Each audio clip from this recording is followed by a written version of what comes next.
За 26. За ажиглагчийн хажуугаар за ингэсэн бол долгионы урт ямар байх вэ гэж. За тэгэхээр долгионы уртыг хэрхэн тооцоолохыг дээр бид үзсэн байгаа.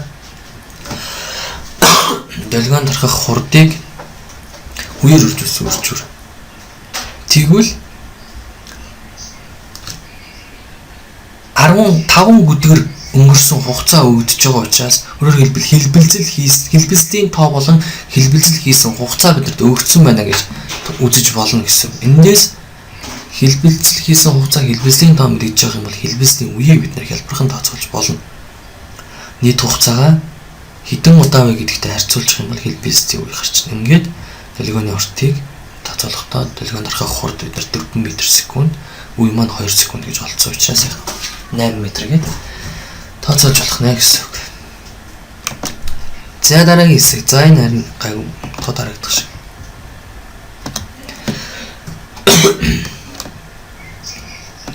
За 26, 27.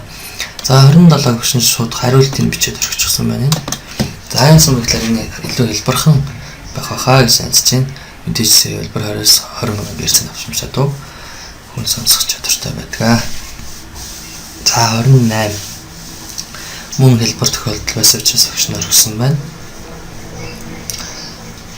Хий шингэн хатуу айл тохиолдолд одоо өөрөөр ирэмбэлнэ гэсэн бахан хатуу бит дууны төлгөн илүү хурдтай дарахдаг. Ингээд шингэн хий. За бидний ярьж байгаа дуу маань чихэнд очихдоо агаараар дарахж очдог. Энэ бол хий буюу хамгийн удаан хурдтай дарахдаг тохиолдол байх нэ гэсэн үг. За 29-ийг харъя. За 29 дээр электроникийн элементүүд өгөгдсөн байна. За эндээс ялгаалхины диодыг хэрхэн төрсөлдөг вэ гэсэн байна. За тэгэхээр за энэ тохиолдолд диод маань А байх нь. За үлдсэн электроник элементүүд. За B хөлбөр маань фоторезистор. За C хөлбөр маань терморезистор. За гэх мэтчлэнгээр электроникийн элементүүдийг төрсөлж үзүүлжээ. За 30 дугаар бодлогыг. За талбай болон за конденсатортай бодлого байна тийм ээ. Цоглааны бодлого байна. За талбай болон хилцуудын хоорондох тусгаарлагчийн зузаан өгөгдсөн. За ингээд тусгаарлагчийн диэлектрик нэвтрүүлэх чадвар болон Эвстонол буюу цахилгаан тогтмолыг өгсөн учраас бид нар конденсаторын багтаамжийг тооцоолох дараах тэгштэглийг санаж авах хэрэгтэй. Энэ тэгштэглийг санаж авах юм бол хэлбэр орлуулахаар бодож болно гэсэн үг. За 31 дугаар бодлогыг харъя. За конденсаторын цуваа зэрэгцээ холбоотой бодлого байна. За C2 болон C3 гэсэн конденсатор зэрэгцээ холболттой нийлээд C1 гэсэн конденсатортай цуваагаар холбогдсон байна. За тэгвэл конденсаторуудын хувьд ерөнхий багтаамжийг тооцоолох нь резистораас эсрэг тохиолдол байдаг. Эсрэг байдаг. За тэгэхээр C2 болон C3 маань зэрэгцээ холбогдсон учраас резисторынхаас эсрэг гэсэн шүү дээ тийм ээ. Зэрэгцээ холбогдсон учраас энэ шууд нийлбэр гэсэн. Ингээд нэрийн шууд нийлбэр маань 4 микрофарад, нэг тусвар нь 2 микрофарад гэсэн учраас. За энэ хоёр маань нийлээд C1-тэй 100 учраас одоо резисторуудын зэрэгцээ тохиолдолд бид нэр томьёоны хургалт хийдгээр тооцоолно гэсэн үг байна. За ингээд нэрийн нийлбэр нь 4 микрофарад байсан учраас дараах байдлаар тооцоолж болно гэсэн. Резистороос эсрэг тохиолдол бодно гэдгийг санах хэрэгтэй байна. За 32 дугаар бодлогыг харъя. За мөн адилхан цахилгааны бодлого байна. За тэгэхээр аливаа материалын эсрэг үүсэл температураас хамаарат хэрхэн өөрчлөгддөг гэдгийг бид нэр үзсэн байгаа. За тэгэхээр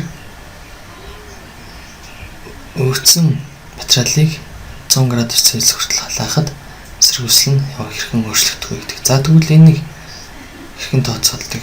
За энэ бид нар нэг эсэлгүүн дэлд болон шуман дэлд дээр мөн авч үзсэн байгаа. Яг ижил тохиолдол энд харагдаж байна гэсэн үг. Тэгэхээр ардэнцээр найдлыг үржих нэг нь альфа дельтатэй гэсэн энэ тэгштэглийг санаж авах юм бол орлуулах хийгээд хэлбэрхэн тооцоолж боломжтой. За ингээд энэ хариултууд дээр ойролцоогоор гэсэн байгаа учраас бид нар 3.9 гэсэн хариу гарч ирсэн. Ингээд ойролцоолох юм бол 4 өрчгөн 10-8 зэрэг гээд ингээд ойролцоосон хариуг энд тооцоолно гэж зааж өгсөн байна. За 33 дугаар бодлого. За электрон хэлхээний бодлого байна. За тэгэхээр ерөнхийдөө бол цахилгаан хэлхээнд 2 резистор эсвэл резисторыг өөр нэг хэрэглэгчтэйгээр цогоо олсон тохиолдолд энэ хэлхийг бид нар хүчтэй хуваагч хэлхий гэж нэрлэдэг. Бид нар 11 дугаар ангид үзснийг санаж байгаа.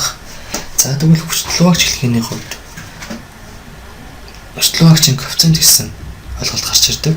Тэгэхээр хүчтэй хуваагчийн коэффициентийг хэрхэн тодорхойлдог юм бэ гэхээр гаралтын хүчлийг тэжээл үүсгчийн хүчтэй харьцуулснаар хүчтэй хуваагчийн коэффициентийг тодорхойлж байна. Тэгвэл энэ хүчтэй хуваагчийн коэффициент гэдэг нь нөгөө талаас хэлхээнд байгаа цоо холбогдсон хоёр хэрэглэгчийн мөн эсэргүүцлүүдийн дараах харьцаагаар тодорхойлогддог гэсэн.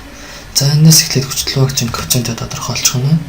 За үүний дараа катенцо R2-ыг хуваах нь R1 дээр нэмэх нь R2 гэсэн томьёоны хувиргалтыг хийгээд эндээс R2 буюу бид нар юуг тооцож болох юм бэ гэхээр фоторезисторын эсэргүүцэл ямар вэ гэдгийг тооцоолж байна. Ингээд фоторезисторын эсэргүүцлийг тооцоолж юм бол эндээс гэрлийн эрчим юм байна. За ингээд томьёоны хувиргалтаас дараах хэлбэртэй гарч ирэх нь. Ингээд ойролцоогоор фоторезисторын маань эсэргүүцэл 3000 Ом байгаа учраас 3000 омд харгалзах гэрлийн эрчим буюу 200 км-ийг ингээд тооцож болно гэсэн. За тэгэхээр энэ 11 дээр ингээд утсан электроникийн хичээлүүдээ сайн санах хэрэгтэй болох нэ. За дараагийн 34 дугаар бодлого. 34 дугаар бодлогын логик электроникийн нэр 10 дугаар ангид үздэг тийм ээ. 10 дугаар ангийнхаа хичээлүүдийг иргэн санах хэрэгтэй болж шүү дээ. 11 гэдэг багш нь дуранд орсон байна. За логик энд хэлхий гэсэн. За 34 дугаар асуулт маань. За энэ дараах байдлаар өгөгдсөн үнний хүсэлт маань аль үйлдэлийг зөв зааж байна гэдгийг асуусан байна. За тэгэхээр өмнөх бодлого маань ч гэсэн электроникийн бодлого байсан. 34 дугаар асуулт маань мөн адилхан электроникийн асуулт байна. За тэгэхээр бид нар 10 дугаар ангидаа AND хэлхий, OR хэлхий, NOT хэлхий, XOR хэлхий гэсэн энэ ойлголтуудыг 10 дугаар ангид үзсэн байгаа. Тэгэхээр одоо бидний хувьд энэ өгсөн үснийг тул логик AND хэлхийг илэрхийлж байна. За тэгэхээр бусад логик үйлдэлүүдийн талаар дахин дэлгэрүүлж санах мөн электрон хэлхийг иргэн санахын тулд 10 дугаар ангийнхаа сурах бичгийн 97-оос 100 дугаар хуудсыг дахиад нэг судлаад үзээрэй гэж хэлж байна. За хэрвээ ном байхгүй бол e-content идүүцгийг юм гэсэн веб хөтчөөр дамжаад үнийг судалж болох нь. За 35 дугаар асуулт маань. За булын айлгуурын бодлого. За энийг дахин дангаар нь дэлгэрүүлж тайлбарлая гэж бодоод багш нь орхисон байгаа. За ингээд 36 дугаар бодлого руу оръё. Сүүлд нь булын айлгуурын талаар тусад нь дэлгэрүүлж тайлбарлана гэж ойлгож байна. За 36. За соронзон индукцийг тодорхойлоо гэсэн байна. За тэгэхээр соронзон индукцийн хувьд одоо дамжуулагчд маань янз бүрийн хэлбэртэй, янз бүрийн дүрстэй байж болно. За тэгэхээр энэ тохиолдолд маань цаграг хэлбэртэй дамжуулагчийн хувьд гэж өгсөн байгаа учраас соронзон индукц бол дараах томьёогоор тодорхойлогдно гэсэн. За ингээд энэ бодлогыг бодоход анхаарах зүйл маань энэхүү томьёог л яг нь усрагчд маань зээлсэн санаж ах хэрэгтэй байх нэ. За 37. Ийм гүйдэл гүйж байгаа 2 м урт дамжуулагчаар юм бол за амперын хүчийг тооцоолох бодлого маань. За мөн яг хөө цахилгаан соронзонтой холбоотой бодлого байна гэсэн. За энийг бодоход бол бид нар амперын хүч буюу гүйдэлтэй дамжуулагч болон тогтмол соронзонгийн харилцан үйлчлэлийг санаж ах хэрэгтэй. За ингээд амперын хүчийг тооцоолох үндсэн томьёогоо санаж ах хэрэгтэй байх нэ. За ингээд өнөөдрийнхөө хичээлийг өгөрөндөрлөе. Үлдсэн бодлогоодыг 2 дугаар хэсгийн бодлоготой дараагийн хичээлээр тайлбарлана.